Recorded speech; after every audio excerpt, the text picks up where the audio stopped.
I'm here. I'm coming. I had to turn the music down. Okay. Hi guys, Rob. As if you didn't know that already. So this morning, as I was having some coffee, I was checking out videos, and SOS had one on there that got me thinking about something I hadn't thought of in a while. And I told him I was going to do a little video response, or in this case, I don't even know if it's a response, a video companion, maybe we'll call it video companion, to a video he did on using a vacuum sealer, not for the vacuum bags, but for doing jars and things like that. And I hadn't thought about that in a while. I've done quite a bit of that too. It's a great way to seal stuff up. It's not always entirely reliable, but it's usually pretty good. But something I thought of, because I think of stuff like that, is if kind of SHTF, grid down, all that kind of thing, and you don't have electricity, it's hard to run that little plug-in vacuum sealer. I got my hands down low. You can't see I'm talking with my hands by holding them up here. You can, but you can't plug a vacuum sealer in if you don't have electricity. Now, if you're set up, you might be able to. They don't use much electricity, so if you're set up with any kind of a charging system and a battery backup system and an inverter and that kind of thing, then you can. But if you can't, there is another way, and it is doing it manually with a hand pump. This is something I experimented on a few years ago, and it worked out fairly well. This is one of those kind of pumps that has an intake and an outtake port. Now, this isn't my favorite one. I've got a better one somewhere, but big surprise, I can't find it.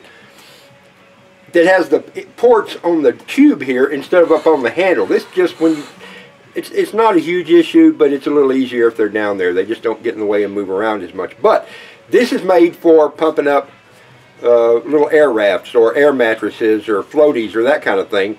And you can pump them up or you can deflate them, because it pulls air in on that side and it blows it out on the other side. So what I rigged up a deal to do was I took the tube and the hose and I rigged it to work on the vacuum sealer unit. Now, in case you didn't see SOS's video, you should. I'll probably put a link in the description here when I do that in a minute. Let me zoom this in a little bit so we can see a little bit better what's going on there. See if I remember how. Not too much, I guess, but about right there. Let's try that. What these are, this is one of those vacuum seal, like a Seal-A-Meal or a Food Saver kind of deal. And instead of doing a bag, they come with some attachments that you can use to do jars. Now, I've only got the one for the wide mouth jar, but you can get the ones for the small mouth jar as well. Let me move that down a little bit.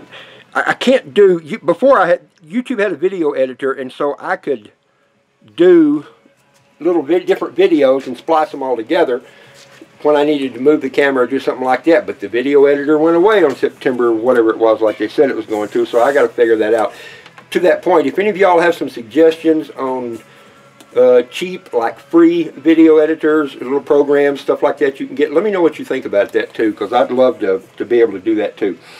So anyway, they got different things here that go on there. They got stuff you can do bottles with, you can do jars with, and you can do wide mouth or regular mouth jars. And even they make little containers also that this kind of stuff will fit on. I'm going to start with this guy right here. This is just a little, I don't even know what this thing is called, but it's got settings on here. So you set it in the middle when you're going to vacuum it, and then when it's closed, you do it there and it seals it off so it can't get the air through the nozzle here. Or when you get ready to open it, you can do it that way if you don't want to just pry it off of it. So I'll show you, it'll give you an idea how that works right quick. Let me hook this guy up right here, figure out which is here we go, like that. And then there's this guy. Now this one you have to use it with the wide mouth sealer right here. Let me stick that on there. This piece goes in. What I did, by the way, before I get too far away, this is the tube that comes with the sealers. And by the way, I looked these up on Amazon a little bit ago. And you can get the set where it's got the wide mouth and the small mouth, and I believe it has the hose, the little tube here with it as well, and the fittings and adapters. And it was about 19, 20 bucks, I think, depending on where you get it and what you have to pay for shipping. So, just so you know that. And then the pump, I looked up the pumps too. You can get a pump similar to this one for around 20 bucks, something like that. And if you look around, you might find a better deal. I just went on there real quick to get the first thing I could see. All right, let me get untangled here. Good grief. Got my business in a twist here. You guys, you know how that is. All right, so that goes on there. Now I'm going to set this dude on the floor here because it's just a little easier to hold, and hopefully I don't hurt my back. apparently I lifted something heavy yesterday, and a little bit ago when I was kind of testing to make sure I remembered how to do this, my back reminded me that I'm not 30 years old anymore and shouldn't be lifting 200 and 300 pound things. Anyway, my wife would probably attest to that. Now, as I pull up on this, I don't know if we'll be able to hear it, but it's pulling a vacuum, and this thing gets real hard to pull because it doesn't. This dude right here moves a lot of air. All right, now should be able to take that off. Oh, it didn't seal, probably because I had it in the wrong spot. All right, let me try it again. And I might not have had it on there as good as I should either. All right, let's try it again. Now I did it a while ago and it worked just fine. And now, of course, when I'm trying to show people that it works, it's not going to work. I may have, who knows, I may have gotten dust on it. Let me clean that guy off a little bit right there. Or, you know what, it may just be, I hadn't even thought about it, I did it with an empty jar. It may be that since I've got enough stuff in there now, that there's not enough air. To have a vacuum, you've got to have some air. If you can't pull enough air out of something to pull a vacuum, it doesn't work. So, I hadn't thought about that.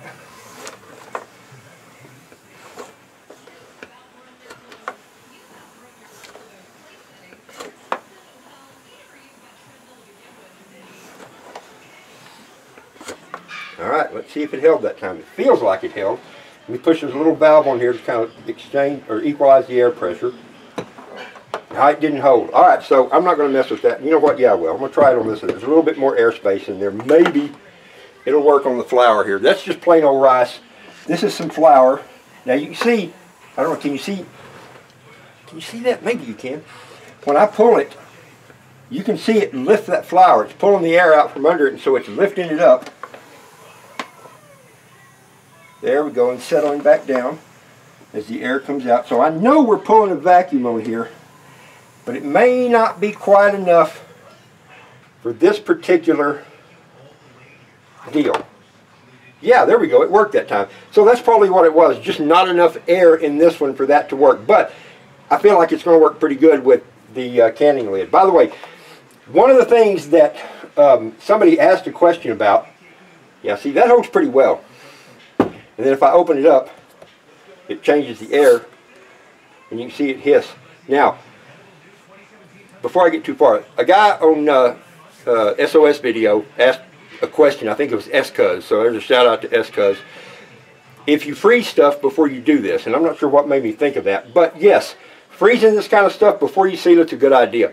Like I told him, when we get a bag of flour or cornmeal or pancake mix, that kind of thing, even pasta a lot of times, we'll put it in the freezer for about 3 weeks. It kills the bugs that might be in it. It kills eggs that might be in it.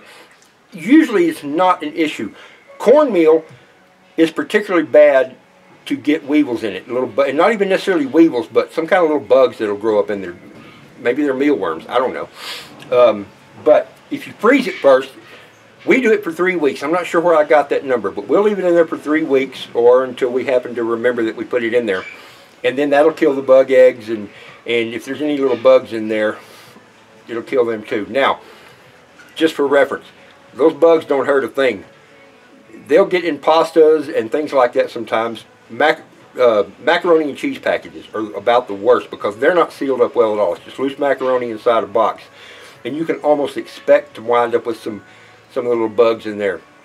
You can cook them and eat them and it doesn't hurt a thing. We've done it before. I know it's not high on the list for things we want to do, but we've done it just to see that we can and to prove to my girls that you can't taste them. And if mind over matter, if you don't mind, it doesn't matter. You know what I mean. But it's not a big deal. A lot of times they'll float out or wash out and things like that. But when you get them in cornmeal and stuff like that, it's just like that. I didn't want to eat any bugs today. We're not quite to that point of survival yet.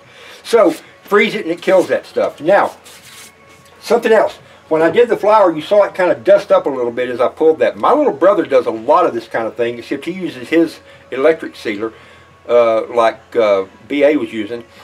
And he learned that doing the dusty type stuff, whether it's flour or powdered sugar or any of that kind of thing, you can't really see it, but it is pulling that dust. And he clogged up his filters on his unit 2 or 3 times. So what he did was he got 2 or 3 little gasoline fuel filters, and new ones, of course, not old ones, and put those in line in his hose, about 3 of them. And the first one caught most everything, the second one caught just about everything else, and by the time it got to the third one, the air was clean enough to go into his unit without messing it up. Now, he did have to change out that filter quite a bit, or at least blow it out and clean it out. But it's a lot cheaper to change out those little filters than it is to have to ruin your $80 or $200 unit, depending on what you get. So anyway, there's that. Now, let's go with the rings. I've got, not the rings, the lids. I've got the canning lids in my pocket to keep them a little bit warm where they'll seal up better. Don't blow me any crap. My pockets are clean. There's worse places I could keep them, I assure you. How about if I tucked it up under my arm here? If you ever come here and eat biscuits, you might think about that, but I'm not going to do that. If they're warm, they seal better. If I was doing this for a long-term deal that I really wanted to keep it sealed up a while, I would preheat the jars and the lids in the oven. I'd get them really good and warm, because that'll do 2 things. One, it softens up that rubber around the seal. When you do pressure canning, that's one of the things it does. This thing right here gets really soft and sticky and good, and it will make a lot better seal. Also, when it's hot inside, you know, heat expands, and so hot air expands out too, and as that air inside, when you put something in there, that air is going to be warm in there with it, and it's going to, in fact, I might even heat up the contents of it too, and as that cools, that's also going to continue pulling a vacuum that's going to lock this lid in a lot better.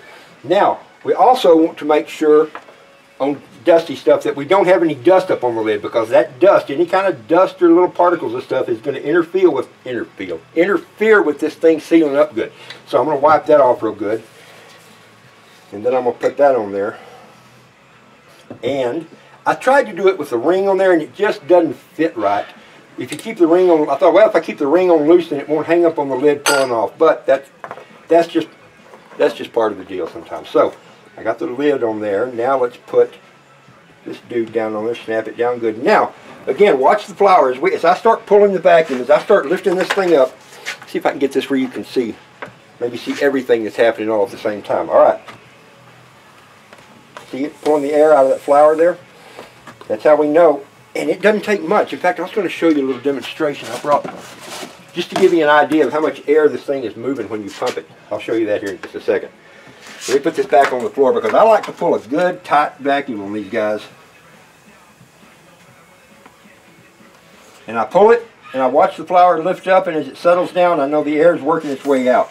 And then we'll get us another one. And I mean, this dude is hard to pull.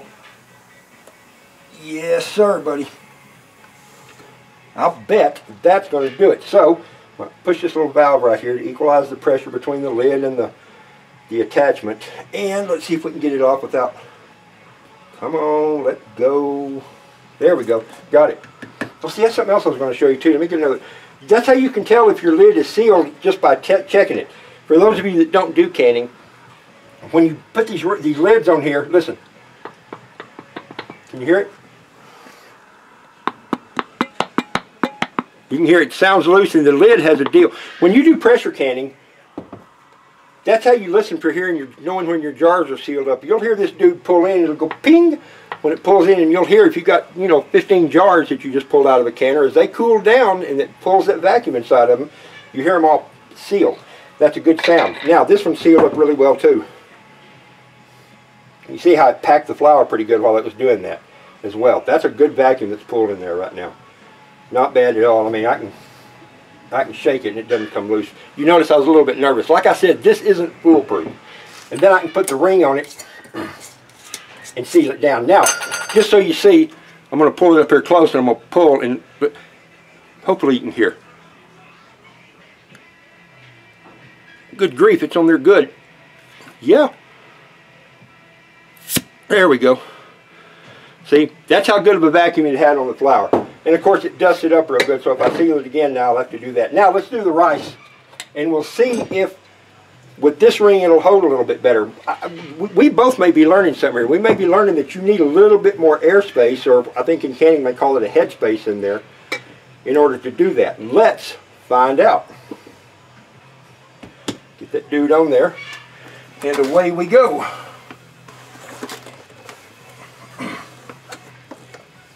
Now I can hear that lid in there. popping back and forth when I pull vacuum.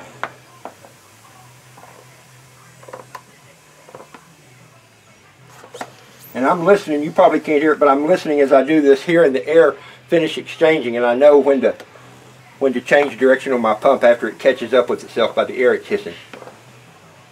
Alright, that sounds right. Let's see if that did it.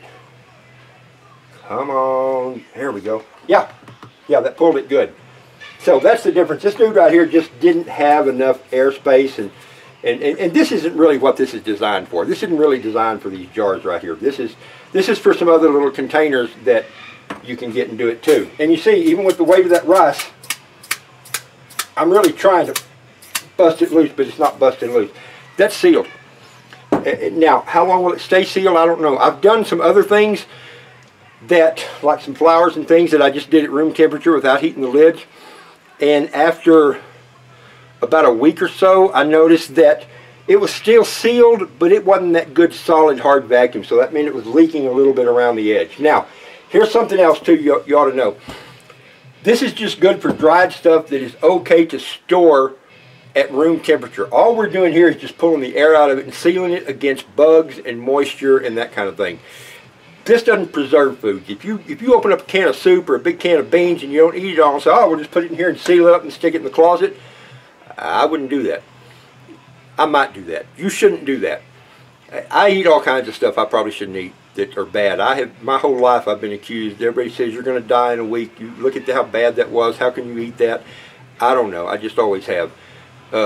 Kind of a conditioning thing, I guess. Some of these days I'll do a story about water, and I'll tell you, water, you can get away with water being a lot less clean than everybody thinks. But bottom line is, this is not how you preserve food. This is not how you seal it up for long-term storage of anything other than things that are made to be stored at room temperature. Now, we don't usually store our rice like this. In fact, we don't usually store our flour like this either. Yeah, well, I already took that loose, didn't I? I thought I did something wrong.